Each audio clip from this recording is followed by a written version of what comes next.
Bismillahirrahmanirrahim. Alhamdulillahirrabbilalamin. Wassalatu wassalamu ala asyrafil anbiya'i wal mursalin. Sayyidina Muhammadin wa ala alihi wa sahbihi ajma'in. Assalamualaikum warahmatullahi wabarakatuh. Waalaikumsalam warahmatullahi wabarakatuh. Alhamdulillah, pada malam hari ini kita kembali bertemu dalam kajian Dunia Ahli Sufi bagian ke-23, ya, dengan topik yang lebih khusus yaitu mengenai rahasia akbar yang ketiga yang berkenaan dengan afalnya. Materi ini akan saya bawakan dengan kerangka seperti berikut ini. Kita akan mengulang sedikit tentang bagaimana kita telah mengetahui tentang keesaan wujud dan kepemilikannya, ya, termasuk dengan sifat-sifatnya. Kemudian malam ini kita akan mengenal bagaimana keesaan afalnya, ya. Kemudian dengan ada keesaan dalam wujud dan kepemilikan serta afal itu, maka bagaimana penzahiran samarannya atau penyamaran dari yang mahalus nantinya. Penyamaran itu nanti bagaimana dalam bentuk materi, bagaimana dalam bentuk kuasa, dan bagaimana dalam bentuk hidup nanti. Dan dari situ nanti kita akan melihat bagaimana dramanya, ya, drama, yaitu penzahiran, bagaimana aktivitas, bagaimana perilaku, bagaimana sifat-sifat yang terzahir, ya, yang menjalankan dramanya itu. Ya, kemudian bagaimana ciri-ciri orang yang mata hatinya sudah tajam sehingga tidak ada lain yang bisa dia lakukan kecuali hanya menyerah total kepada Islam, ya, atau menyerah total atau Islam. Dan setelah itu bagaimana sikapnya dalam keredaan dalam menjalani kehidupan ini. Nanti akan kita lihat sedikit drama FIFA Qatar 2022, ya, karena nanti malam itu adalah ada pertandingan dan besok juga final. Nanti akan kita lihat apa yang bisa kita petik dari sana. Mari kita mulai. Kita sudah mengenal bahwa untuk mengenal tentang kewujudan dan kepemilikannya itu kita harus mempunyai kunci yang dengan itu semua pintu-pintu tentang kema'rifatullahan bisa terbuka. Kuncinya adalah pada permulaan hanya Allah saja yang ada dan tiada apapun bersamanya. Ini adalah pangkal jalan, ya. Pangkal jalan yang tidak ada lagi jalan setelah itu setelah itu tidak ada lagi, ya. Karena sudah pada akhir ini pengenalan.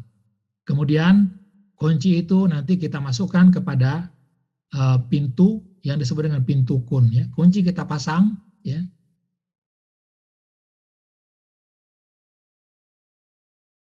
Dan disitulah kita akan melihat bagaimana Allah adalah pencipta langit dan bumi, dan bila dia berkehendak sesuatu maka dia mengatakan kepadanya kun, jadilah, lalu fayakun, jadilah dia. Dan kita sudah tahunya itu adalah kepada dirinya sendiri, tetapi hanya sedikit dirinya yang mahalus. Nah, ini adalah tajalli dirinya yang mahalus. Kemudian terjadilah serentak ciptaan, ya, di mana wajah itu kemudian bercahaya, kemudian cahaya itu nanti akan terzahir sesuai dengan lauhul mahfudnya. Nah, ini adalah yang kejadian tercetak. Jadi zat ada kitab induk atau lauhul mahfud. Ini serentak terjadi, ya, sehingga nanti itulah akan diberi waktu sehingga terjadilah drama ilahi. Nah, ini yang akan kita lihat nanti, ya, bagaimana drama itu tetap akan memperlihatkan kepada kita bahwa Allah adalah maha segalanya. Karena apa yang terjadi tadi hanya ciptaan tadi hanya terjadi pada sedikit dirinya yang maha halus saja. Nah, ini sudah kita bahas dalam kajian-kajian sebelumnya, ya. Kemudian bagaimana kita melihat keesaan dalam afalnya. Nah, ini akan kita lihat malam ini lebih dalam, yaitu afal Allah itu adalah berupa ketetapan, bagaimana hidup, bagaimana puasa. Semuanya adalah esa, tidak ada yang lain kecuali adalah ketetapannya, kehidupan miliknya dan kuasa miliknya. Nah, ini yang akan kita lihat malam ini, ya.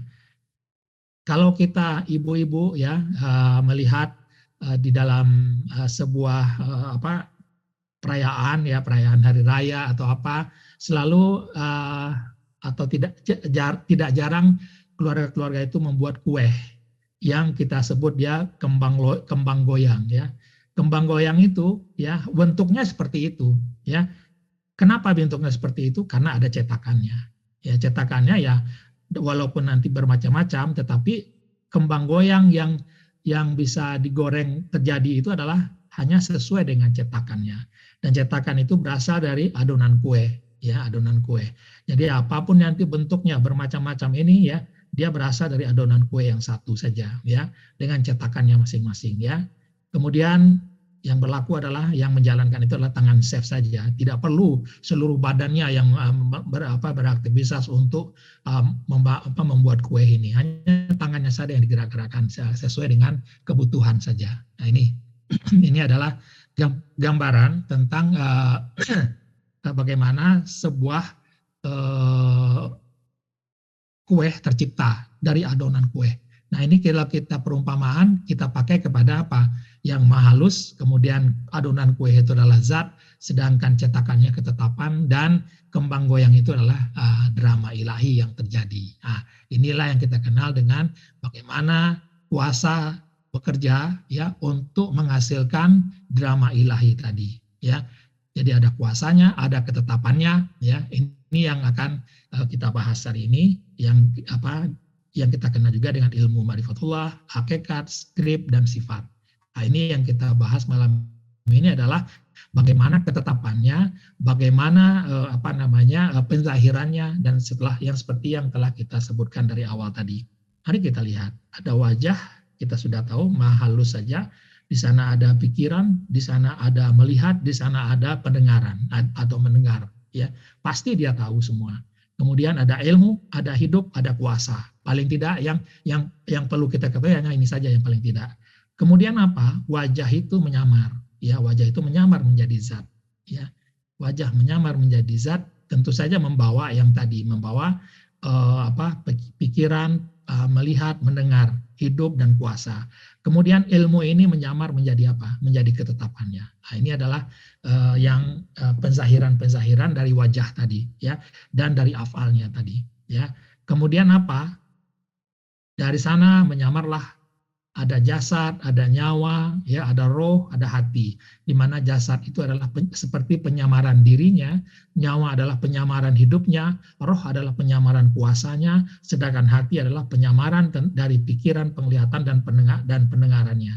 Ya, inilah yang akan disebut dengan yang jasad dan nyawa disebut raga, roh dan hati disebut jiwa. Lalu disitulah nanti akan menjalan dramanya sesuai dengan tugasan masing-masing. Nah, inilah yang kita lihat nanti bagaimana berjalannya drama ini adalah berasal dari apa?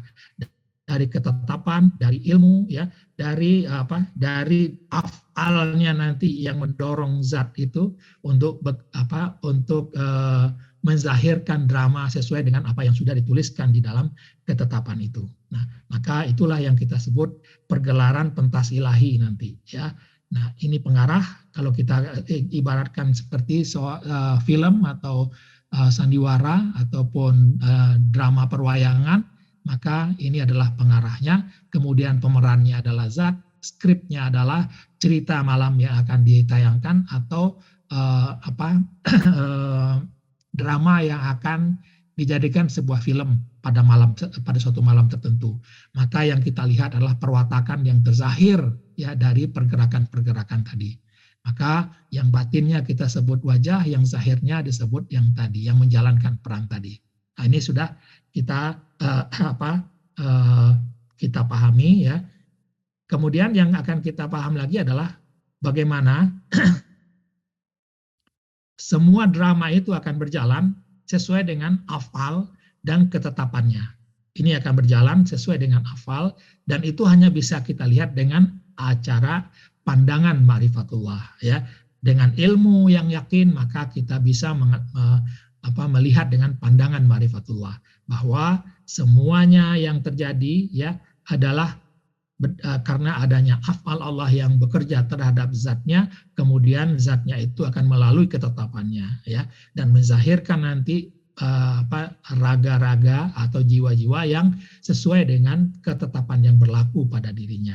Nah, zat inilah yang disebut dengan rahasia, sedangkan yang wajah yang halus itu disebut juga rahasia dalam rahasia atau rahasia akbar. Nah, ini dengan melihat flowchart seperti ini, kita bisa melihat bahwa apapun drama yang terzahir di sini itu tidak lain daripada afal dan atau perbuatan dia terhadap ketetapan-ketetapan yang sudah dirancang dengan sangat sempurna oleh Allah terhadap atau Lauhul Mahfudz yang akan berjalan. Nah, ini yang akan kita lihat malam ini, bagaimana rancangannya ini, ya. Nah, mari kita lihat, ini sudah kita lihat kemarin, ya, bagaimana drama gitaris Alif Bata yang tadinya kita hanya melihat sampai zat dan mahalus, sekarang kita tambahkan satu lingkaran lagi, yaitu afalnya. Mari kita lihat.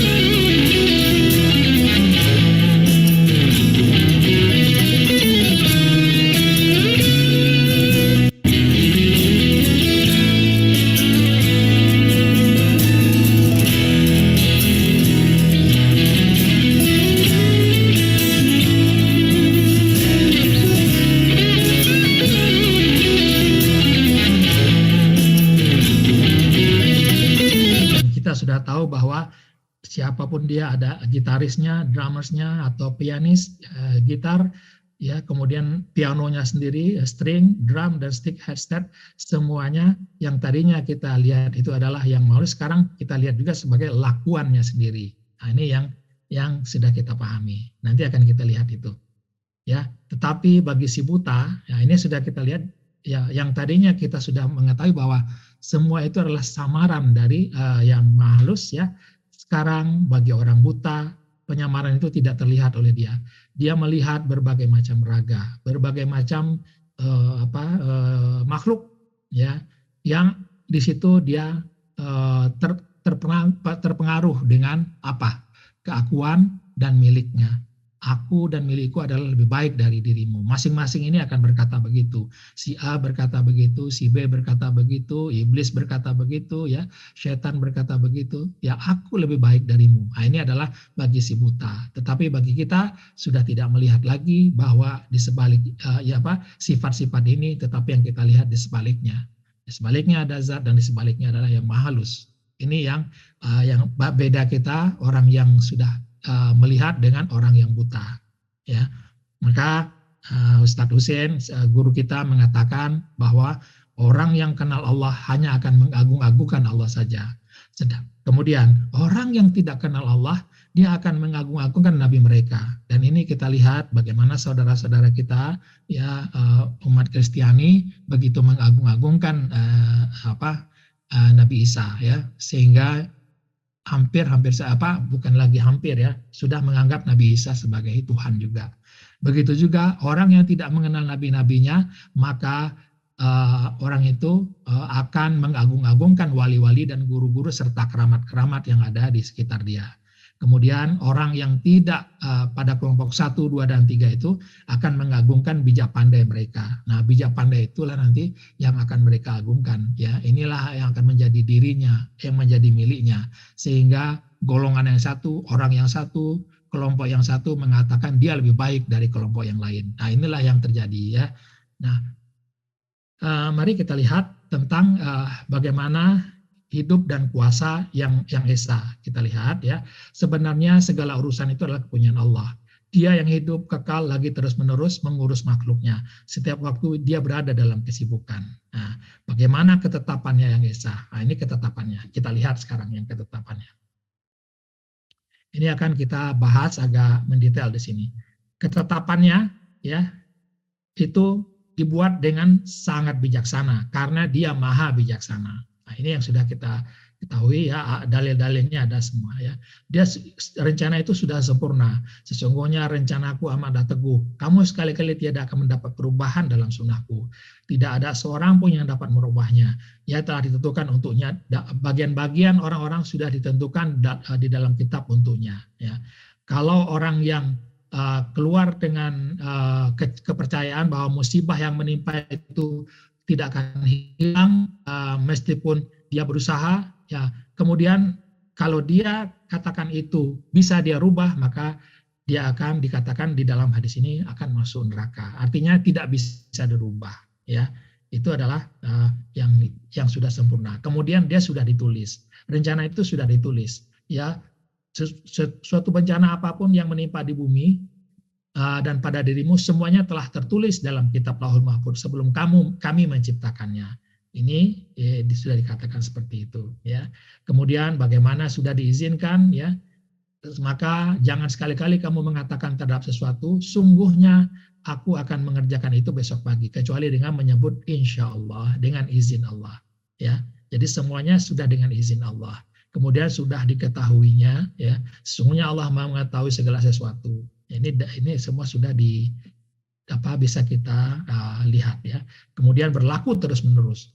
Adalah ketetapan itu suatu ketetapan yang pasti berlaku, seperti berjalannya sebuah ban kontainer, ya, di tempat pengangkutan barang-barang di airport ataupun di sebuah pabrik, ya. Ini sudah berjalan, diberi waktu maka dia sudah berjalan. Drama itu sudah berjalan, ya.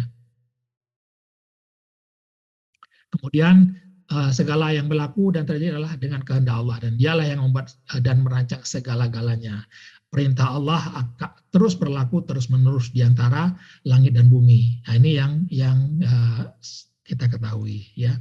Kemudian rahmatnya mendahului murkanya. Di sini sesungguhnya Allah ketika menciptakan makhluk, dia menulis dengan tangannya di atas zatnya sendiri bahwa rahmatku mendahului kemurkaanku. Nah, ini adalah beberapa ya, banyak yang lain, tapi ini cukup kita ketahui bagaimana Allah menetapkan ketetapannya itu. Lalu sifat dari ketetapannya itu, ya sudah mencakup segala sesuatu, ya. Segala sesuatu kami kumpulkan dalam kitab induk Lauhul Mahfuz atau Grand Design. Sesungguhnya kami menciptakan tiap-tiap sesuatu menurut takdir yang telah ditentukan. Tiap-tiap sesuatu telah kami tentukan ketentuan takdir yang sempurna untuk dia. Nah, ini adalah sifat dari ketetapan itu. Tidak ada yang dilupakan. Tidak ada kami alpakan sesuatu pun di dalam Alkitab. Tidak luput sebatas zarah pun atau yang di dalam Lauhul Mahfuz itu di dalam rencana Allah, ya. Tidak ada yang dilupakan, tidak ada yang luput, ya. Kemudian semua diberikan awal, ya, dan akhir, ya. Tiap-tiap waktu ada tiap-tiap berita ada waktu terjadinya dan kelak kamu akan mengetahuinya. Tiap-tiap sesuatu pasti binasa, ya, kecuali wajah Tuhan yang mempunyai kebesaran dan kemuliaan. Jadi ada awal dan akhir, yang tidak ada awal dan tidak akhir adalah wajahnya saja, ya. Semua tinggal menurut yang terkandung dalam kitab sampai hari kebangkitan, ya. Kemudian dia tidak berawal dan tidak berakhir, tapi kepada kesemua ciptaannya dia diberi awal dan akhir. Ini dalam Gospel Barnabas. Ini ada awal dan akhir. Kemudian rencana yang teguh. Nah, ini adalah sesungguhnya rencanaku teguh. Ya, kamu sekali tidak akan mendapatkan perubahan pada sunnahku. Ya, tidak ada seorang pun yang dapat merubah kalimat-kalimat Allah. Ya, orang-orang itu akan memperoleh bahagian yang telah ditentukan untuknya dalam Alkitab. Nah, ini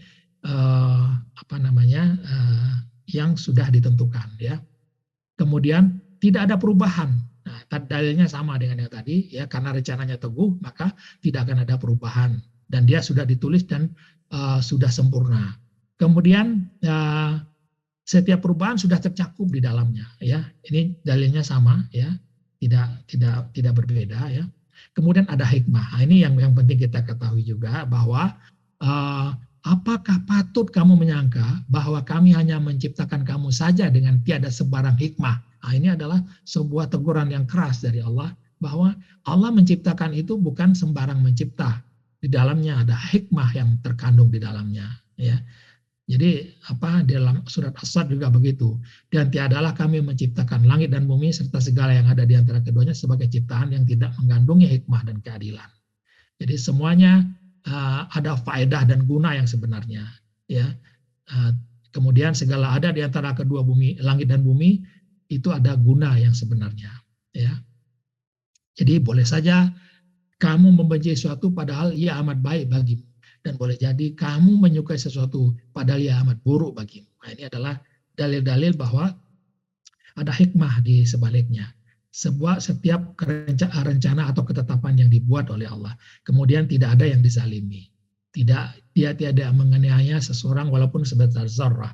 Kamu tidak akan dianiaya sedikit pun, ya. Ini adalah Allah tidak berbuat zalim kepada manusia sedikit pun, ya.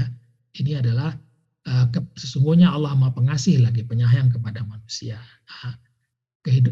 Dan juga kita tahu bahwa kehidupan di dunia hanyalah main-main dan senda gurau ilahi sebelaka, ya. Ini dalil-dalilnya, ya. Kemudian ada baik dan buruk, ya. Di sini ada semua itu terletak pada tangan Allah semata-mata, daripada itu datangnya baik dan buruk. Dia yang menentukan segala-galanya semenjak dari awal-awal. Maka dia yang mengatakan, aku yang mengilhamkan keburukan dan aku yang mengilhamkan tentang kebaikan. Ya. Jadi kita juga disuruh beriman kepada selain kepada Allah, malaikat, kitab, ya. Itulah yang disebut dengan qada, takdir atau qadar dan kadar Allah, ya. Semua seakan-akan berada dalam ombak takdir yang melambung-lambungkan kita ke sana kemari, ya. Ya, kalau kita tidak percaya dengan takdir itu, maka amalan kita itu tidak akan diterima oleh Allah, ya. Itu adalah tentang ada baik dan buruk. Kemudian ada jalan cerita. Nah, jalan cerita ini adalah bagaimana di dalam Al-Quran dikatakan, ceritakanlah hai Muhammad kepada mereka tentang kisah Ismail, kemudian juga kisah Idris. Bagaimana kisah mereka? Mereka adalah orang-orang yang telah diberi nikmat oleh Allah, yaitu para nabi dari keturunan Adam dan dari orang-orang yang kami angkat bersama Nuh dan dari keturunan Ibrahim dan Israel dan orang-orang yang telah kami beri petunjuk dan telah kami pilih. Apabila dibacakan ayat kami yang Maha Pemurah, ya, kepada mereka, maka mereka menyungkur dengan bersujud dan menangis. Nah, ini adalah jalan cerita. Ada yang seperti itu, ada cerita, jalan cerita yang orang-orang yang kufur terhadap Allah Subhanahu wa taala. Nah, ini adalah jalan cerita. Kemudian semua itu juga ada reward yang akan diberikan karena semuanya menjalankan ketetapan Allah. Ya, dan yang paling yang paling harus kita pahami adalah semua itu terjadi kapan? Sejak firman kun. Semua sudah ditetapkan, semua sudah dituliskan, semua sudah tidak ada perubahan lagi. Maka semua itulah yang bersembunyi di dalam ketetapan Allah. Jadi kalau kita melihat ketetapan Allah, ciri-ciri yang menetapkan tadi dan ciri-ciri ketetapannya itu sudah bisa kita pahami dengan baik. Ya. Itu adalah seakan-akan semua yang terjadi itu sudah dalam rancangan Allah. Rahman di mana dasarnya, kemana ranting, dan juga akhirnya di mana itu sudah ada dari awal sampai akhir nanti kehidupan ciptaan itu. Ya, nah itulah yang disebut juga dengan ketetapannya. Ya, nah kemudian baru nanti kita lihat bagaimana penzahirannya, penzahiran samarannya. Ini yang penting juga. Penzahiran yang pertama adalah materi. Materi itu saintis sudah berhenti pada suatu yang sangat kecil sekali, yaitu penzahiran materi. Ya, ini adalah bagaimana dari string, ya, tercipta lepton, quarks, ya, Higgs boson atau disebut dengan partikel elementer, ya, yang akan membentuk nanti inti atom. Nah, mari kita lihat ini adalah bergerak seperti itu. Ini sudah diketahui oleh saintis, ya. Tetapi saintis berhenti di mana? Di string, ya. Saintis sedang mencari, ya, apa di sebalik itu, ya. Dan itu yang dikatakan oleh mereka sebagai partikel Tuhan, ya. Dan mereka juga sudah tahu ada gaya-gaya yang bekerja yang mengatur ini, yaitu gaya gravitasi, gaya nuklir lemah, dan gaya elektromagnetik, gaya nuklir kuat. Nah, inilah yang saintis berhenti. Tetapi bagi orang yang sudah mengenal Allah, di sebalik itu adalah grand design-nya, di sebalik itu ada zat, dan di sebalik itu ada wajah, dan disitulah afal Allah yang bekerja. Nah, ini adalah ranahnya orang yang sudah mengenal Allah, ya. Jadi saintis berhenti di materi, sedangkan orang yang sudah mengenal Allah berhenti di pengenalan kepada ma'rifatullah, ya. Nah, nanti kita lihat bagaimana nukleus ini membentuk materi, ya. Ini adalah partikel, ya. Maka seperti inilah pembentukannya. Yang tadi nukleus membentuk atom, kemudian membentuk molekul, molekul membentuk materi. Dan saintis berhenti sampai di sana. Ya, kita masih bisa lanjut sampai di mahalus. Ini adalah yang kelebihan dari orang-orang yang sudah mengenal Allah dibandingkan orang-orang yang belum mengenal Allah, ya. Kemudian begitu juga dengan penciptaan manusia, sama, tidak ada bedanya, ya. Seperti tadi, ya, dari string, kemudian quark atau partikel subatom, ya, atau elemen dasar, ya, sampai kepada materi terbentuk diri manusia, di mana diri manusia itu terdiri dari 50 triliun cells, ya. Ini sudah diketahui oleh saintis, ya. Cuman mereka masih bingung tentang di sebalik itu apa, ya. Maka diketahui juga bahwa atom itu terdiri dari 99% empty space, ya, atau ruang kosong. Ya, kalau kita umpamakan adalah seperti ini, ada dark energy, kemudian dark matter, ada visible matter. Nah, di dalam visible matter itu sendiri, ya, itu hanya 0,1% saja yang materi yang disebut dengan partikel elementer tadi, ya, yaitu yang terdiri dari lepton, quark, Higgs boson, ya, dan sebagainya. Yang ini banyak sekali ada yang sudah diketahui orang sekarang. Nah, disinilah berhentinya saintis, ya. Saintis berhenti di dugaan adanya partikel Tuhan, ya. Mereka masih mencari-cari itu. Nah, ini adalah bagaimana penzahiran samarannya di dalam bentuk materi. Kemudian di dalam bentuk kuasa kita lihat. Kuasa itu adalah dalam bentuk gaya, dalam bentuk daya atau gerak, ya.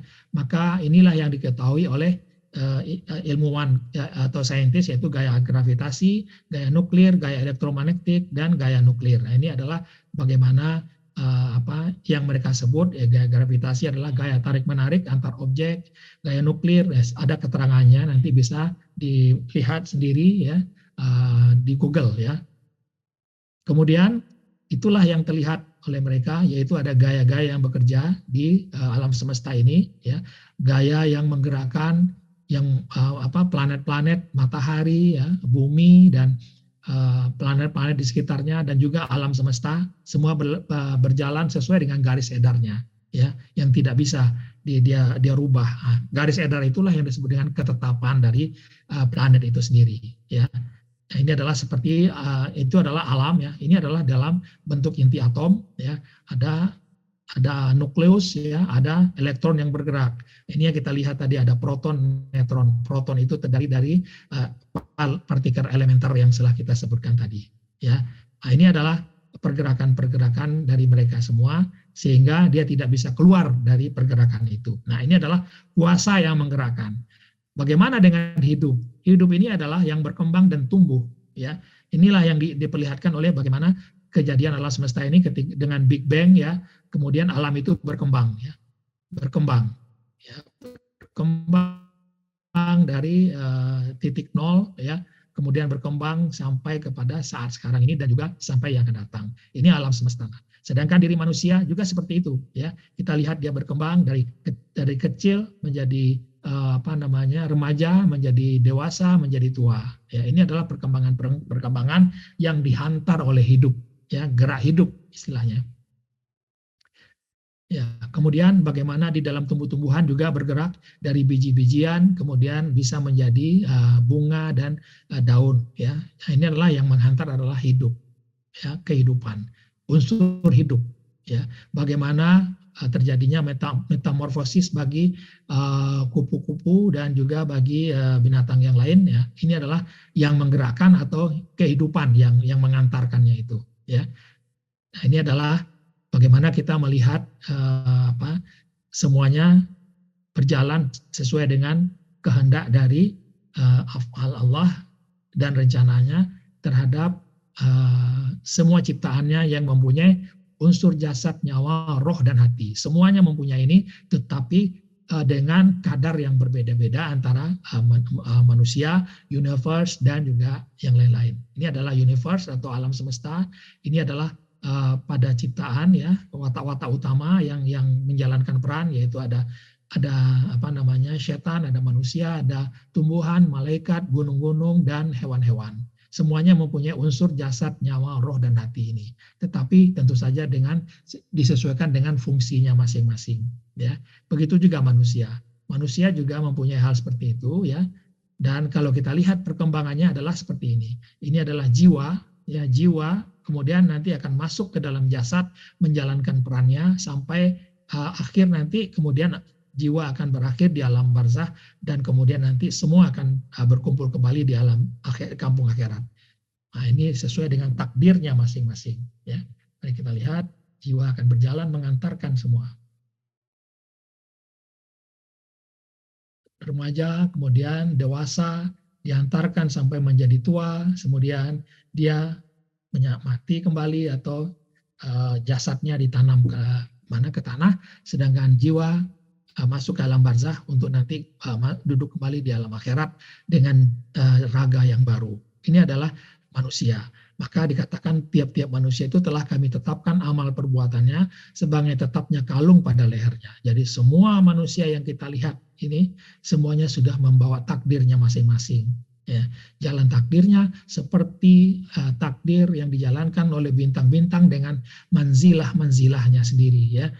Di sanalah bintang itu akan bergerak dari saat dia diciptakan sampai dengan dia akhir nanti diciptakan ya. Itulah disebut dengan buku takdirnya bintang-bintang. Sedangkan bagi kita buku takdir itu adalah buku perjalanan kita selama di alam dunia sampai nanti ke kampung akhirat. Demi sesungguhnya kamu telah tinggal menurut yang terkandung dalam kitab Allah sampai ke hari kebangkitan ya. Padahal Allah lah yang menciptakan kamu dan amal perbuatanmu. Nah, di sini kita lihat ya, tiap orang akan memperoleh bagian yang telah ditentukan untuknya dalam kitab itu. Golongan bahagia akan melakukan amalan orang bahagia. Golongan orang celaka akan mengarahkan amalnya menjadi amal orang-orang yang celaka. Itu adalah kitab takdirnya dia masing-masing. Nah, itu adalah hidup ya. Lalu dengan mengetahui semua, ada kewujudan, ada keesaan, ada penzahirannya dalam bentuk materi, kuasa, dan hidup, maka di situ baru kita akan bisa melihat ada drama yang terjadi, drama yang esa. Ya, mari kita lihat. Ini kita sudah lihat. Ini adalah drama yang terlihat oleh kita. Kemudian semuanya adalah dijalankan oleh af'al Allah terhadap zatnya. Kemudian itu berlaku dengan ketetapan yang sudah dituliskan dengan ketetapan yang pasti ya. Nah, inilah yang kita sebut pandangan orang ma'rifat ya, pandangan ma'rifatullah ya. Kemudian kita sudah tahu juga bahwa ini terjadi adalah di dalam dirinya yang mahalus atau ciptaan itu. Barulah kita bisa melihat bahwa dia bermain-main atau bersenda-gurau dengan sedikit dirinya. Nah, ini yang kita bisa lihat ya, bisa melihat sekarang bahwa seperti Allah seperti gajah yang sedang menggoyangkan ekornya. Jadi semua yang telah kita bahas tadi hanya yang berada di ekor ini saja. Sedangkan yang di gajahnya sendiri ya itu adalah di luar itu ya, maha ya. Jadi Allah maha ya. Karena yang kita bahas tadi adalah segala yang berkenaan dengan ciptaan yang berada di dalam dirinya yang maha halus. Ya, maka kalau kita lihat ya bagaimana dalam sebuah wayang adalah atau permainan puppet ya, ini adalah aktor-aktornya ya, maka yang menggerakkan adalah yang maha halus tadi. Ya, ini adalah yang menzahirkan penzahiran watak-wataknya, ya. Jadi yang terlihat adalah watak-watak yang bergerak, tetapi kita sudah melihat bahwa yang menggerakkan adalah dalangnya sendiri, ya. Begitu juga dengan manusia. Manusia sendiri itu adalah manusia hanya sebagai aktor saja, sedangkan yang menjalankan adalah bukan manusia itu sendiri. Nah, inilah yang disebut juga dengan orang yang sudah mengenal dirinya sendiri, ya. Seperti di dalam sebuah film, ini adalah cahaya, kuasa atau hidup ada di situ, ya. Kemudian adalah rencana induk atau kehidupan.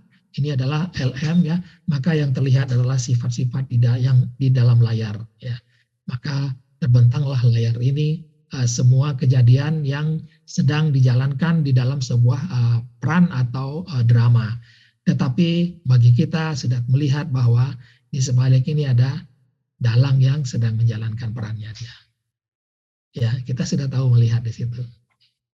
Nah, ini adalah disebutnya pandangan mata hati, ya. Sedangkan orang yang berada di sini hanya pandangan zahir saja yang dia lihat. Sedangkan mata hati walaupun tidak terlihat oleh kita, tetapi kita sudah bisa mengetahui bahwa di sebaliknya ada dalang yang sedang menggerak-gerakkan kulit atau wayang. Seperti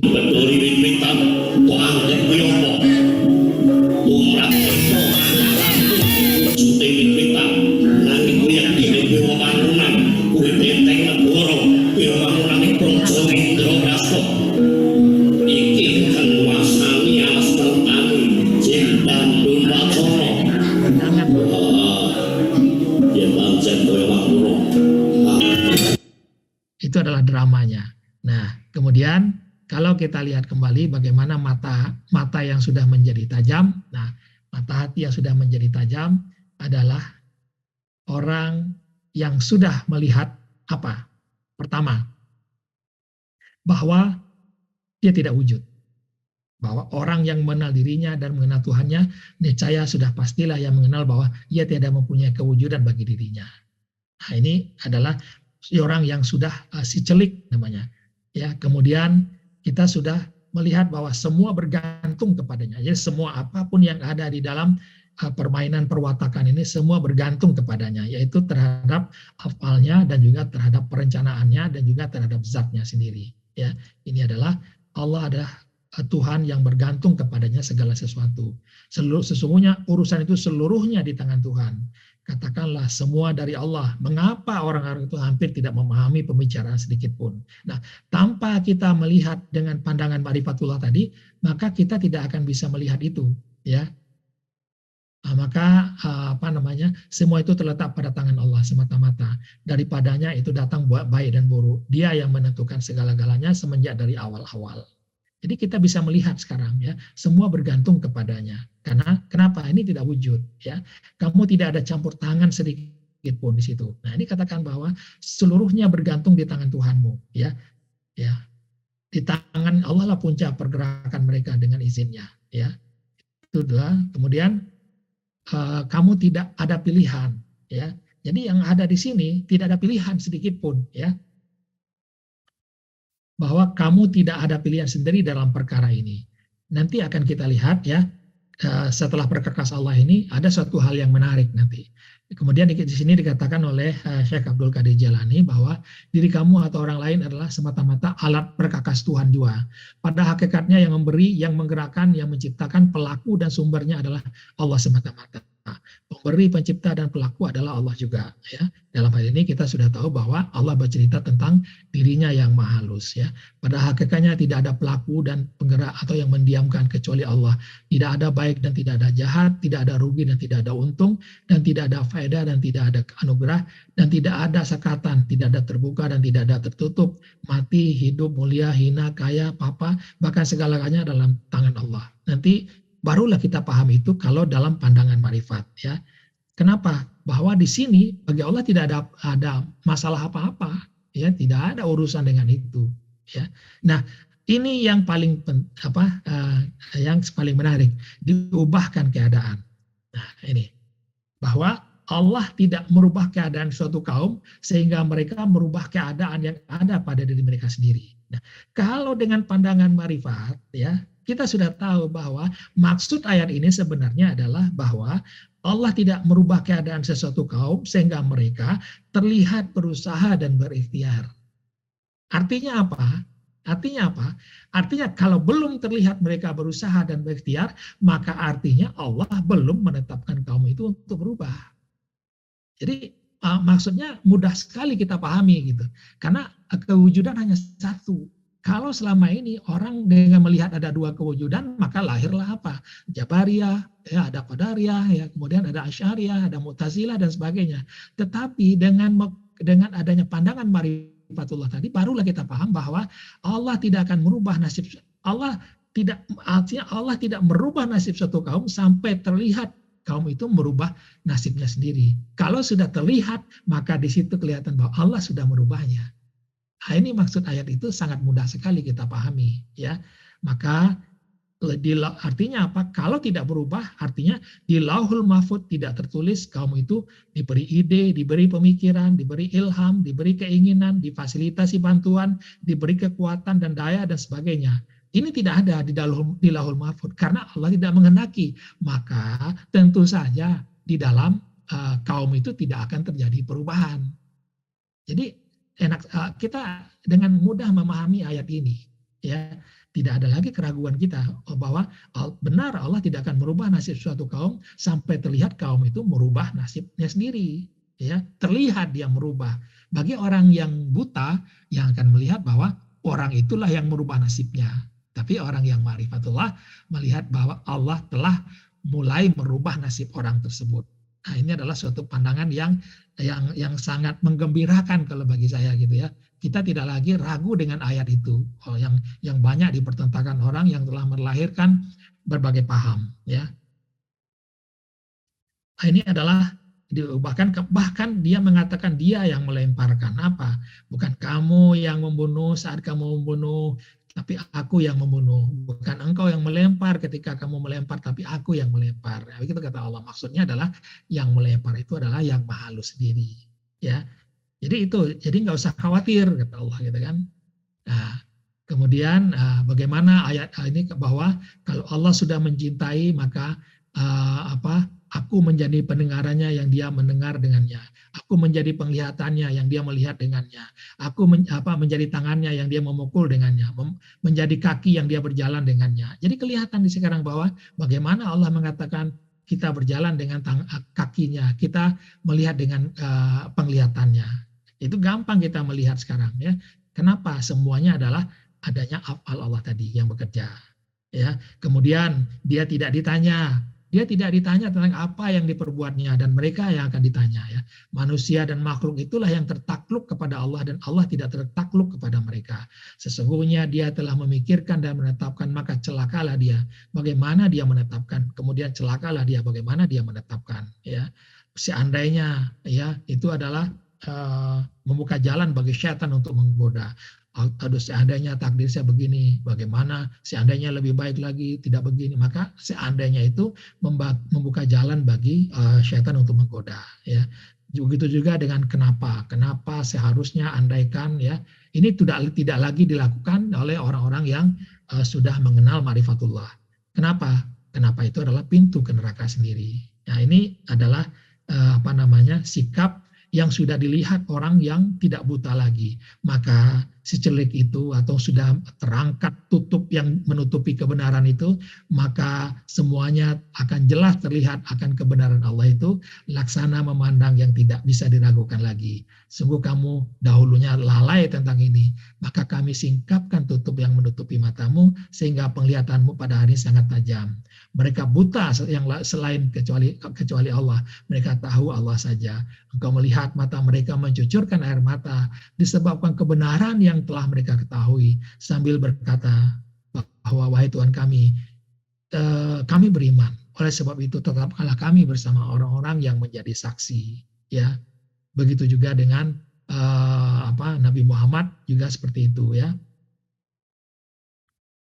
Tidak sama orang yang buta dengan orang yang tidak melihat, ya. Tidak sama orang yang melihat dengan orang yang buta, ya. Dikatakan apakah sama orang buta yang dapat melihat ataukah sama gelap atau terang benderang. Jadi tidak sama. Ya, maka nikmat Tuhan kamu mana yang akan kamu dustakan lagi?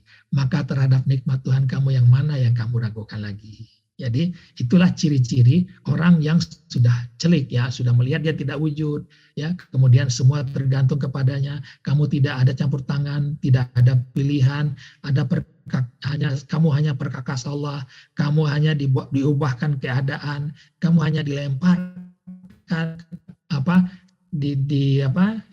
dipanahkan maksudnya. Maka disitulah baru kita melihat bahwa semua adalah dramanya. Kehidupan dunia ini tidak ada lain adalah senda gurau dan main-main. Dan akhirat itulah sebenarnya kehidupan jika kamu mengetahui. Nah, ini adalah ciri-ciri orang yang sudah celik atau sudah melihat. Maka dia seakan-akan seperti apa? Seperti wadah yang sudah pecah berantakan dan tidak mampu lagi menampung air. Ya. Dia seperti bola yang disepak-sepak ke sana kemari. Kemudian dia seperti sabut kelapa yang terapung di air. Ya.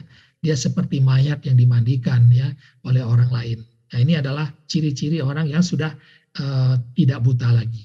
Nah, kemudian bagaimana orang yang tidak buta itu bersikap? Maka tidak lain dan tidak bukan, ia adalah menyerah total atau Islam. Artinya apa? Mari kita lihat pemahamannya. Maka secelik sudah melihat, ya, bahwa disitulah Allah mengatakan agama sudah disempurnakan, ya. Ya, pada hari ini telah aku sempurnakan untuk kamu agamamu dan telah aku cukupkan kepadamu nikmatku dan telah aku ridhoi Islam menjadi agama kamu. Ya, nah, di sini sudah terlihat bahwa Islam itu adalah menyerah total kepada takdir Allah, ya. Disinilah disebut juga pada posisi seperti nabi-nabi dan sahabat-sahabat beliau. Dan aku Muhammad diperintahkan supaya menjadi orang pertama-tama yang menyerahkan diri. Kemudian jika mereka mendebat kamu, maka katakan, aku menyerahkan diriku kepada Allah. Dan itulah orang yang mengikuti aku, ya. Saksikanlah bahwa kami Muhammad dan para sahabat adalah orang-orang yang berserah diri kepada Allah. Katakanlah sesungguhnya petunjuk Allah itu yang sebenarnya petunjuk dan kita disuruh agar menyerahkan diri kepada Tuhan semesta alam. Nah, ini adalah juga yang dilakukan oleh nabi-nabi, menyerah total. Maka jika kamu hendak pada peringkat ini, pakailah Islam dan kemudian menyerah terus kepada takdir Allah. Islam adalah penerimaan sepenuhnya kepada takdir ilahi, ya. Kemudian katakanlah cukuplah Allah bagiku, tidak ada Tuhan selain Dia. Nah, itulah yang ciri-cirinya, ya. Kemudian ini yang terpenting, ya. Ini yang terpenting bahwa orang yang dibukakan mata hatinya ini adalah orang yang dipilih oleh Allah sendiri, ya. Oleh orang yang dipilih oleh Allah sendiri. Artinya apa? Maka apabila Allah berkehendak untuk memilih seseorang hambanya dan melebihkannya dari sekalian makhluknya yang lain, serta melengkapkan ke dalam batinnya cahaya marifat, maka niscaya akan dilihatnya orang itu dengan pandangan keutamaan dan kerahmatan. Dibukakannya baginya pintu-pintu hidayah, lalu dimuliakannya dengan sifat-sifat kesadaran, dikejutkannya dari lelapan orang-orang yang lalai. Jadi di sini yang perlu kita bahas nanti yaitu dipilihkan. Nah, nanti akan kita sambung nanti bagaimana Allah memilih orang-orang yang terpilih ini, ya. Nah, ini adalah yang bagaimana gambaran orang yang berserah total yaitu menyerah dan orang yang mengatakan cukup Allah bagiku, ya. Itulah seakan-akan orang yang duduk dalam alam hakikat, yaitu yang sudah tidak lagi merasakan jasadnya, tetapi dia melihat kepada wajah yang halus, tetapi dia tidak tidak berada dalam keadaan wahdatul wujud, ya. Dia adalah tetap menjadi hakikat, ya. Dia hanya sebaris tipis kuasa, rasa, pandangan, kepahaman di dalam liputan wajah yang halus, ya. Sehingga sampailah masanya bila ia merasakan tabiat-tabiat dan sifat-sifat kemanusiaannya hilang terus dan dia tinggal seolah-olah hanya roh saja. Ini adalah bagaimana keadaan orang tersebut, yaitu hatinya mengingati Allah, matanya melihat kepada yang maha halus, kemudian rohnya merasakan jalal dan jamalnya. Jalalnya diperlihatkan dalam bentuk kuasa dan hidupnya, kemudian jamalnya dalam bentuk rahman dan rahimnya. Tetapi semua itu hanya sedikit saja ya, karena itu adalah semua berada di dalam yang maha halus. Sedangkan kuasanya yang sebenarnya, hidupnya yang sebenarnya, rahmannya yang sebenarnya, rahimnya sebenarnya di luar yang bisa kita ketahui. Tetapi dengan sedikit itu manusia akan berjatuhan, bercucuran air mata. Kenapa? Dia merasakan kuasa Tuhan, dia merasakan hidupnya, dia merasakan rahman dan rahimnya. Ya, kemudian apa yang terjadi dengan tubuhnya? Dadanya terasa sejuk dan lapang. Ya, taksyairu min juludul ladzina yakhshawna rabbahum, ya, tsumma talinu juluduhum wa qulubuhum, ya, min dzikrillah, ya, dengan mengingat Allah. Kemudian sekujur tubuhnya merinding dan bergetar halus, nafasnya lembut dan halus dan lembut seperti nafas seorang bayi. Ini adalah ciri-ciri kefisikan dan ini adalah ciri-ciri kejiwaan, ya. Semua ini ada dalil-dalilnya di dalam Al-Qur'an, ya. Inilah yang terjadi orang-orang dengan orang-orang yang sudah tidak buta lagi, ya, jiwanya merasakan dan jasadnya juga merasakan, ya, sehingga apa? Yang halus, jalan nabi-nabi tidak menafikan diri, ya, dia tetap seolah dapat melihat wajah Allah dengan mata hatinya. Kewujudan sebagai makhluk tetap terpelihara, tetapi sebagai hamba. Dengan begitu mereka bisa bersikap waras. Rasulullah, kaki beliau sampai pecah-pecah dalam sholat, tetap, ya, kewujudan beliau sebagai hamba itu terpelihara, tetapi karena beliau hamba maka tidak ada kepemilikan, ya, itu saja yang ada pada diri beliau. Dia bahkan terhadap apapun juga pikiran-pikiran tidak ada yang beliau katakan sebagai pikiran beliau, semua adalah wahyu dari Allah, begitu, ya. Itulah ciri-ciri orang-orang yang jalan nabi-nabi, ya. Sedangkan dia hanya mewargarkan apa? Keagungan Allah, kemuliaan Allah, kesucian Allah, kehormatan Allah, kasih sayang Allah, rahmat Allah, dan kuasa Allah. Itulah yang selalu dia sampaikan kepada orang. Sehingga nanti dia akan menjadi rahmat bagi semesta di mana dia berada. Dan akan berbeda dengan orang-orang, akan jauh berbeda. Orang-orang yang jalan-jalan tarekat dan wali-wali. Dia dengan usaha, ya, usaha yang keras, mencoba merasakan kesatuan wujud dengan wahdatul wujud atau dengan Allah ataupun dengan Nur Muhammad. Karena berusaha keras untuk mewujudkan kesatuan itu, maka mereka nyaris selalu berada dalam keadaan kemabukan, ya, mabok, sehingga dikatakan orang mabok itu tidak tidak diwajibkan dengan syariah atau tidak dibebankan dengan syariah. Kenapa bagaimana Daud mau dibebankan syariah kalau mereka adalah mabuk? Ucapan-ucapan mereka juga tidak boleh ditanggapi dengan syariah. Kenapa? Ucapan mereka adalah dalam kemabukan. Nah, ini adalah jalan tarekat dan wali-wali, ya. Umumnya seperti itu. Kalau tidak ada, ya nggak apa-apa, gitu, ya. Tinggal meningkatkan lagi bagaimana mereka mengenal Allah dengan pengenalan yang jati seperti yang tidak membutuhkan lagi usaha keras untuk penyatuan diri tadi, ya. Nah, kemudian bagaimana jalan-jalan mistik? Ini juga tidak kalah pentingnya, ya, kita ketahui bahwa mereka selalu juga berusaha kesatuan wujud dengan apa? Dengan alam dan dengan daya-daya yang ada di alam semesta ini. Nah, ini adalah ciri-ciri dari jalan mistik, ya. Maka gerakan mereka adalah gerakan yang seirama dengan gerakan alam, ya, dengan daya-daya yang ada di alam. Nah, ini adalah ciri-ciri dari aliran mistik. Maka karena mereka sibuk dengan alam, ya, maka mereka akan merasa jadi alam. Mereka merasa menjadi daya-daya itu sendiri, sehingga mereka sibuk dan terperangkap dengan fenomena-fenomenanya, sehingga mereka pun menjadi sulit untuk beribadah. Ini adalah yang perlu kita pahami. Ya, nanti bisa kita bahas lebih dalam tentang ini, ya. Nah, itu adalah ciri-ciri orang yang sudah menyerah total, ya. Kemudian muncullah setelah itu apa? Keredaan. Ini adalah bagaimana kita memahami keredaan, ya. Keredaan itu mudah, ya, tidak sulit, ya. Contohnya gini, orang yang sudah celik dengan atau sudah melihat kebenaran, maka dia akan banyak diam, ya. Mereka akan tahu bahwa keselamatan terletak dalam diam dan berkhalwat, ya. Kamu hendaklah bersopan santun, diam dan jangan banyak bercakap, bersabar dan berserah diri dengan sukarela kepada Dia. Sesungguhnya berkhidmat kepada Allah itu terdiri dari 10 bagian, 9 darinya terletak dalam diam. Nah, ini, ya. Maka selain diam, maka Kemudian tidak ada tugasan, jangan cari tugasan. Nah ini selalu disampaikan oleh guru kita Ustaz Hussein bin Abdul Latif ya. Kalau nggak ada tugasan maka jangan cari tugasan ya.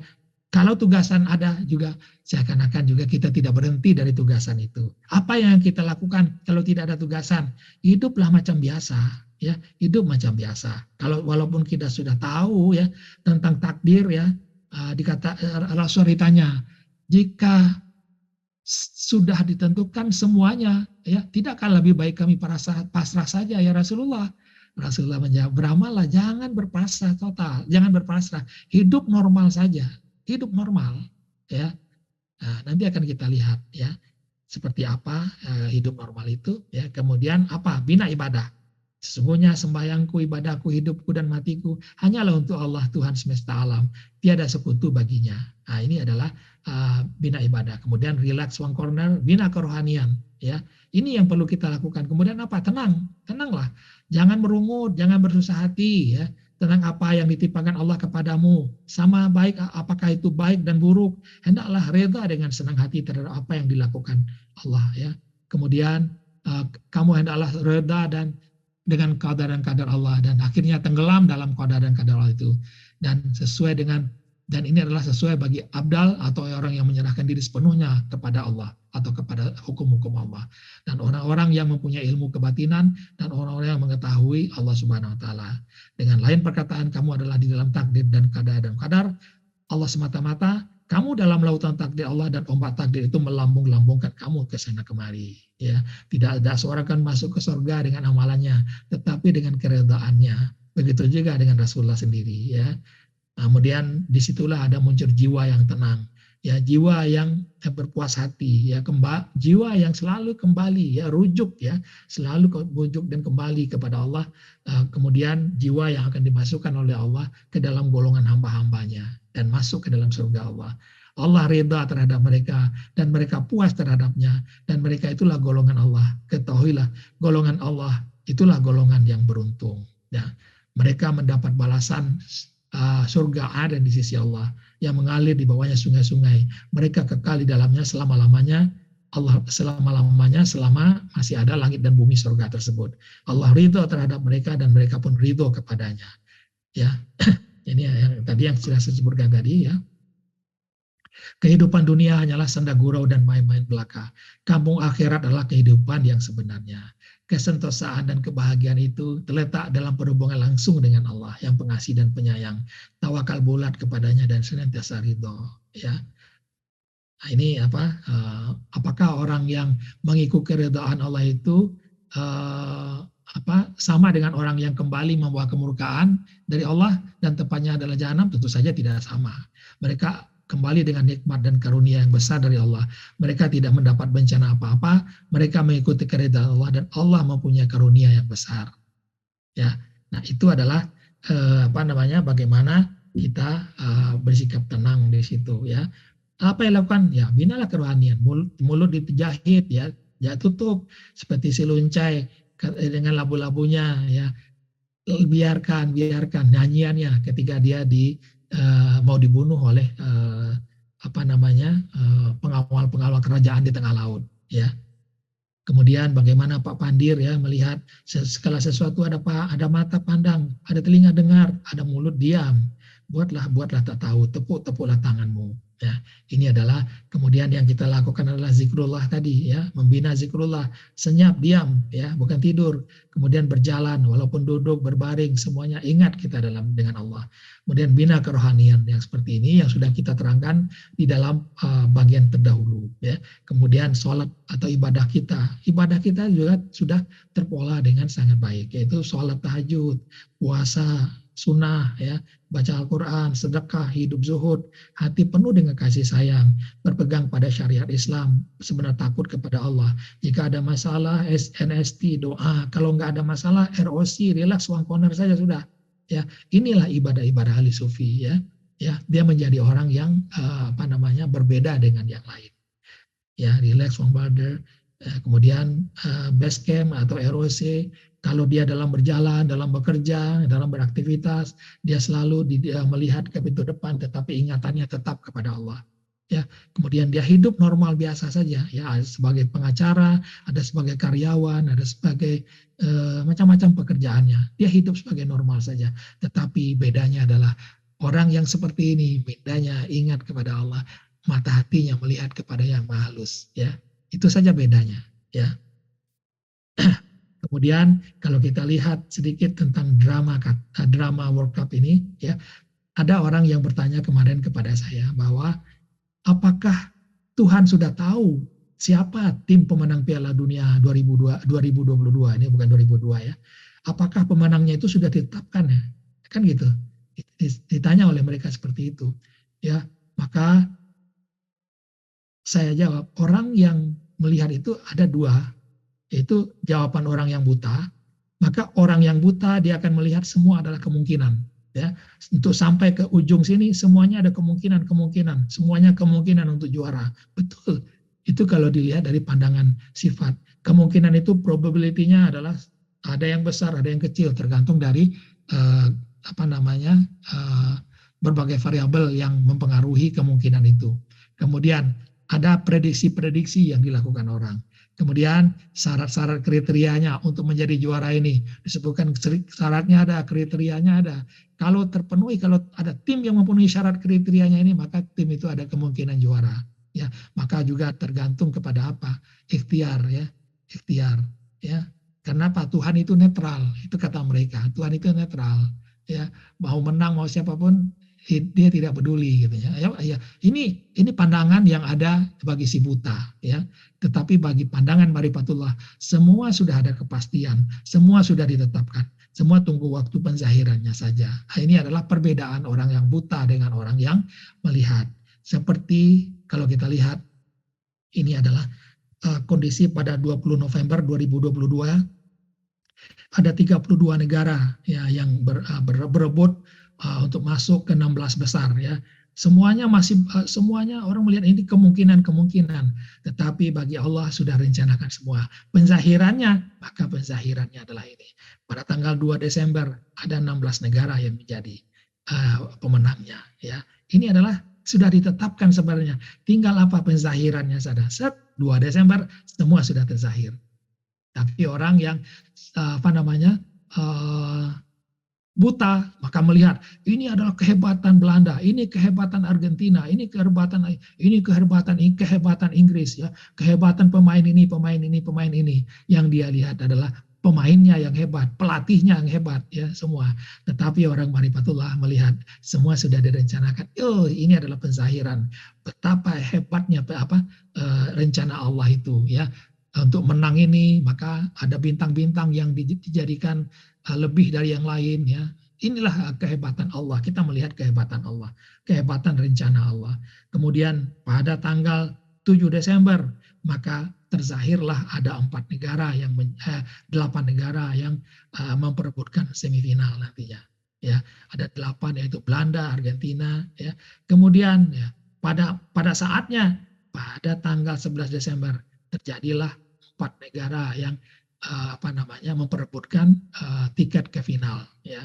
Maka di saat itulah tanggal 15 Desember ada 2 negara yang memperebutkan siapa juaranya.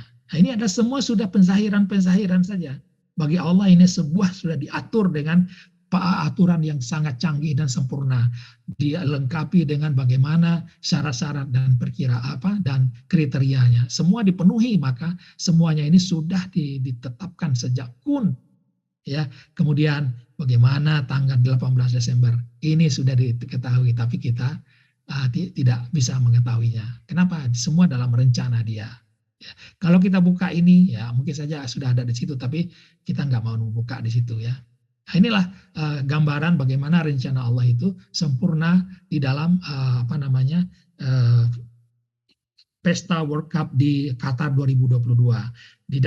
Di orang-orang yang buta melihat kehebatan tim, kehebatan pemain, kehebatan kesebelasan mana pelatihnya, tetapi orang yang beriman atau orang yang sudah tidak buta lagi melihat bagaimana kehebatan rencana Allah. Nah, ini adalah perbedaannya, ya. Dan semua ini rencana-rencana tadi sudah terjadi saat kun. Maka dengan begitu selesailah rahasia akbar yang ketiga ini, ya. Jadi mudah-mudahan ya nanti malam dan besok malam kita akan melihat bagaimana sempurnanya rencana Allah dengan peristiwa sepak bola yang sedang menjadi pusat perhatian manusia sejagat dunia ini, ya.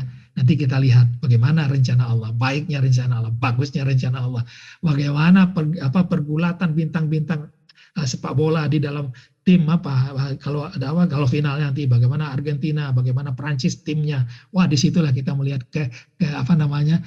kehebatan rencana Allah. Sehingga siapapun yang menang bagi kita sudah tidak ada masalah. Oh, yang menang apa Argentina, yang menang apakah Prancis, bagi kita sudah tidak ada masalah apa-apa. Kenapa? Yang terjadi adalah rencana Dia yang maha sempurna. Demikian pada malam ini kita selesaikan tentang hafal Allah. Insya Allah pada lain kesempatan kita sambung lagi dengan rahasia akbar yang keempat. Demikian Bang Bayu, billahi taufiq wal hidayah. Assalamualaikum warahmatullahi wabarakatuh. Waalaikumsalam warahmatullahi wabarakatuh. Alhamdulillah, terima kasih banyak Pak Deka. Saya ada beberapa poin nih Pak Deka yang khususnya buat saya nih. Itu nih, gegaran itu terjadi ketika ruh tersentuh oleh jalal dan jamalnya, hingga menimbulkan parut dan bekas yang berubah kepada keredaan. Jadi keredaan itu bukan hal yang cuma-cuma gitu. Harus melewati itu dulu baru bisa benar-benar reda gitu ya. Dan itu hanya untuk orang yang sudah mengenal, yang sudah melihat kebenaran. Betul.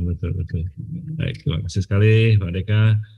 Baik Pak Deka, seperti biasa 10 menit untuk zikrullah. Ya, baik. Ya, mari kita latih zikrullah untuk 10 menit. Ya, Bismillah. Naik, ingat Allah. Minda, ingat Allah. Mata hati tumpukan kepada ingatan Allah itu. Tumpu. Mata zahir istirahatkan dengan menaikkannya ke atas sedikit. Sehingga mata itu tidak bergerak lagi. Yang aktif adalah mata hati dan minda. Minda mengingat, mata hati menumpu ingatan itu. Istiqamah.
Ingatan kepada Allah tetap ditahan.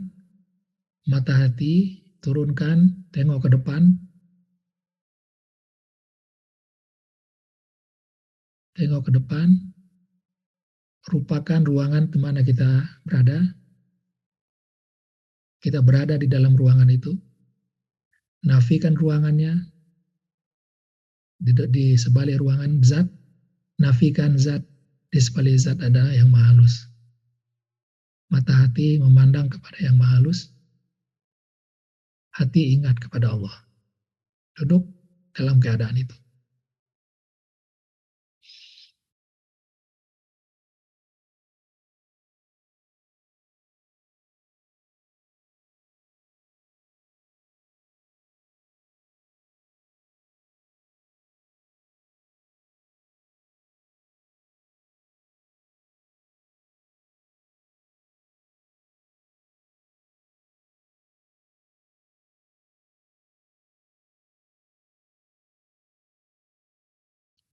Hadapkan mata hati kepada yang maha halus. Inni wajjahtu wajhiya lilladzi fataras samawati wal ardh. Berada di situ,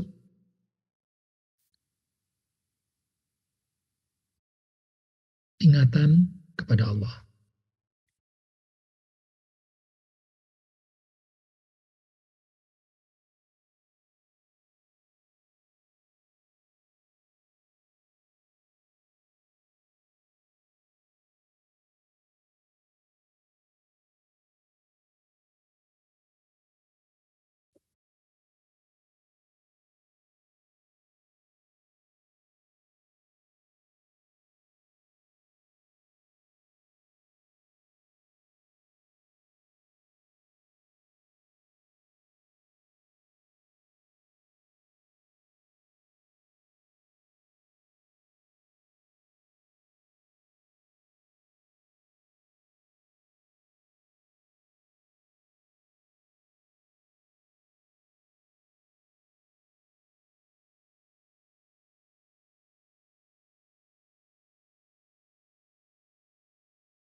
Sudah 10 menit Pak Deka. Ya, alhamdulillah kita selesaikan malam ini. Bagi sahabat-sahabat yang suka sepak bola, silakan melihat pertandingan hari ini dan besok dengan apa? Dengan paradigma berpikir yang baru, yaitu paradigma orang yang sudah tidak buta lagi. Insya Allah kita akan melihat keindahan bagi keindahan rencana Allah, keindahan perbuatan Allah di situ. Demikian, billahi taufiq. Assalamualaikum warahmatullahi wabarakatuh.